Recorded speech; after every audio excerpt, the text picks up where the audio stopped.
यहाँ पर झंडा हटाया गया था। प्रतापगढ़ का ये पूरा मामला है। भगवा झंडा लगा था जिसकी जगह पर हरा झंडा लगाने का आरोप इस पर है।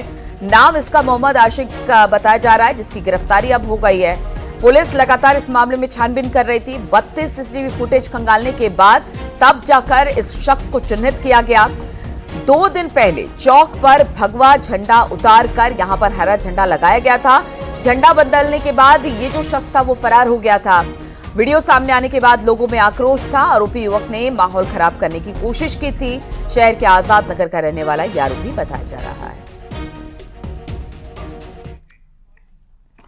और मथुरा से खबर, जहां पर यमुना एक्सप्रेसवे पर बड़ा हादसा हो गया। बस और कार में भीषण टक्कर हो गई है। टक्कर के बाद दोनों गाड़ियों में आग लग गई। आगरा की ओर से आ रही बस डिवाइडर से टकरा गई है।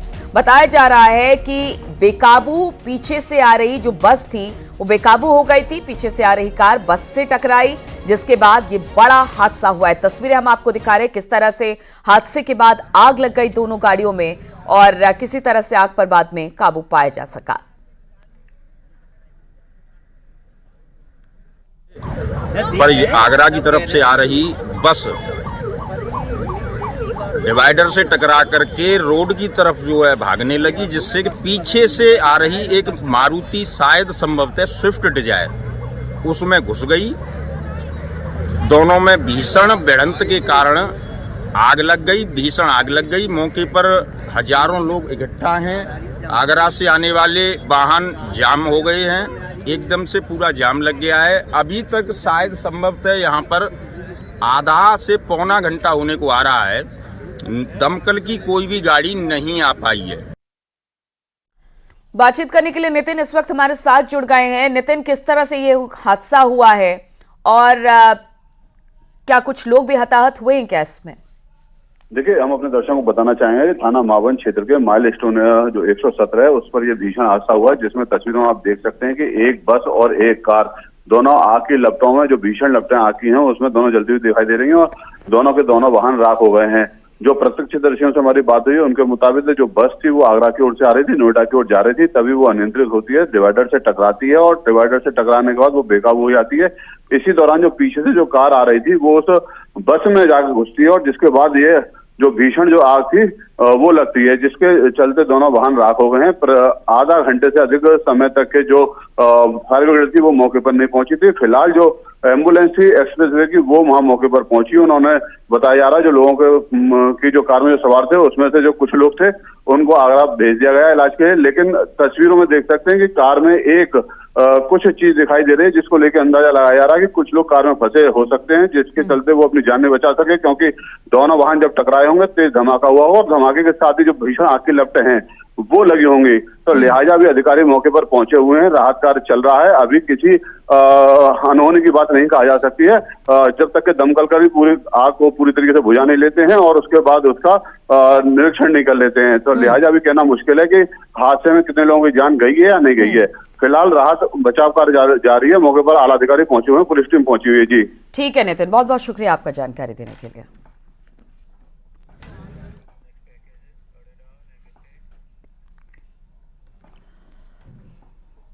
और जिन्हें छात्र जीवन से कांग्रेस के साथ सियासी सफर की शुरुआत की, अब उन्हें 6 साल के लिए कांग्रेस से बाहर कर दिया गया है।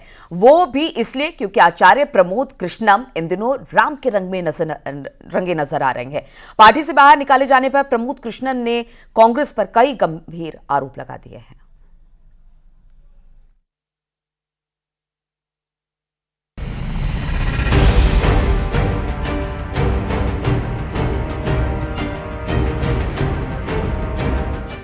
अयोध्या में राम मंदिर का निर्माण क्या हुआ? सनातन विरोधियों का चेहरा बाहर आ गया।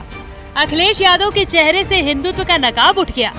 राहुल गांधी पर इच्छाधारी हिंदू होने का टैग लग गया और विपक्ष में जो इक्का दुक्का राम भक्त बचे उन्हें पार्टी से बाहर का रास्ता दिखा दिया। ये आचार्य प्रमोद कृष्णम है, जिन्होंने छात्र जीवन से कांग्रेस के साथ सियासी सफर की शुरुआत की। अब इन्हें 6 साल के लिए कांग्रेस से बाहर कर दिया गया है। इन पर कांग्रेस की तरफ से इल्जाम भी लगाए गए। कृष्णम पर अनुशासनहीनता का आरोप लगा है। कृष्णम पर पार्टी विरोधी टिप्पणी का आरोप लगा है। 6 साल के लिए कांग्रेस से निष्कासित कर दिया गया है।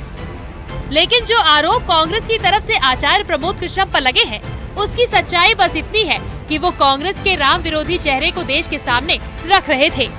उन्होंने पार्टी से निष्कासन पर अपनी बात भी रखी और कांग्रेस को कटघरे में खड़ा कर दिया।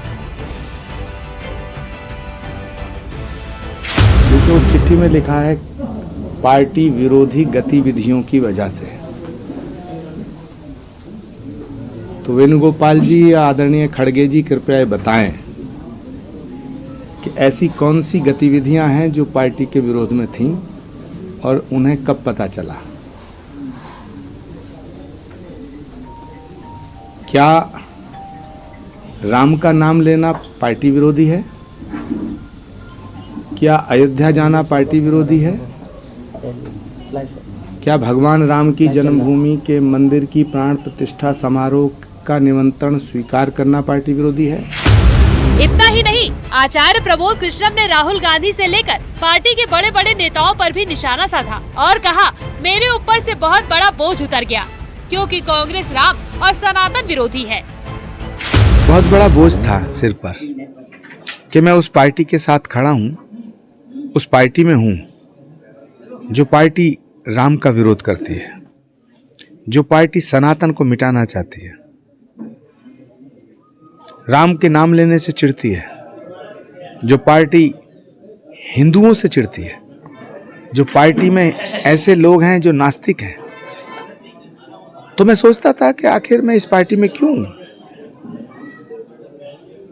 लेकिन मैंने छात्र जीवन में जब मैं स्वर्गीय राजीव गांधी जी से मिला था तो उन्हें वचन दिया था कि मैं आखिरी सांस तक कांग्रेस नहीं छोड़ूंगा। बेशक प्रबोध कृष्णम को फैसले लेने में देरी हुई, लेकिन उन्होंने साफ कर दिया कि अब वो कभी कांग्रेस की चौखट पर नहीं जाएंगे। हालांकि कयास ये भी लगाए जा रहे हैं कि प्रबोध कृष्णम जल्द ही बीजेपी में शामिल होने का ऐलान कर सकते हैं, लेकिन इसके लिए 19 फरवरी तक का इंतजार करना होगा। Bureau report, news 18।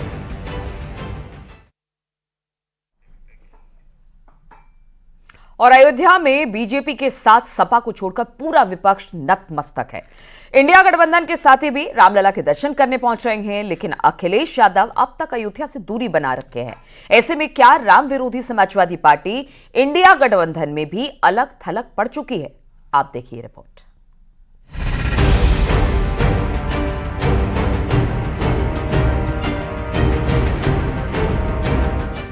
अयोध्या में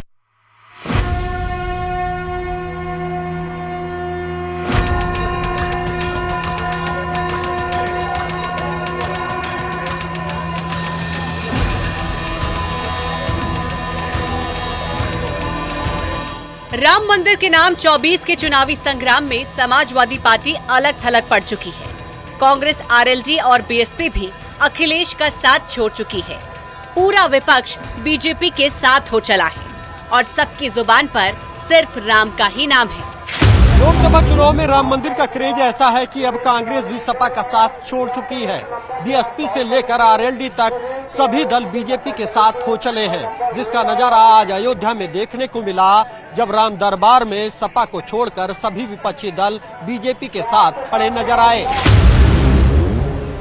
दरअसल बजट सत्र के दौरान विधानसभा अध्यक्ष ने नेता प्रतिपक्ष को अयोध्या जाने का निमंत्रण दिया था। इस पर अखिलेश यादव ने कहा, हमें भगवान श्री राम बुलाएंगे तब जाएंगे। तो शिवपाल यादव ने भी अयोध्या जाने से साफ मना कर दिया था। ऐसे में समाजवादी पार्टी को छोड़ अब पूरा विपक्ष अयोध्या दर्शन पर है, जिसमें आरएलडी के साथ कांग्रेस के नेता भी शामिल है। भगवान रामलला के दर्शन हम लोग हमेशा करते आए हैं। अवध की रहने वाली हूँ, बचपन से करती आई हूँ और आज भी दर्शन किए हैं। प्रभु राम की आस्था हम सबके मन में है, दिल में है और हमेशा रहेगी। बिल्कुल, देखिए आज हम इस विराट उनके महल में उनका दर्शन कर रहे हैं। हम लोग तब से, जब वो बेचारे उसके नीचे रहते थे, तब से भी हम लोग दर्शन करते आते रहे हैं। हमेशा से हमारी आस्था रही है। हम कल भी आते थे, आज भी आए हैं, कल भी आएंगे।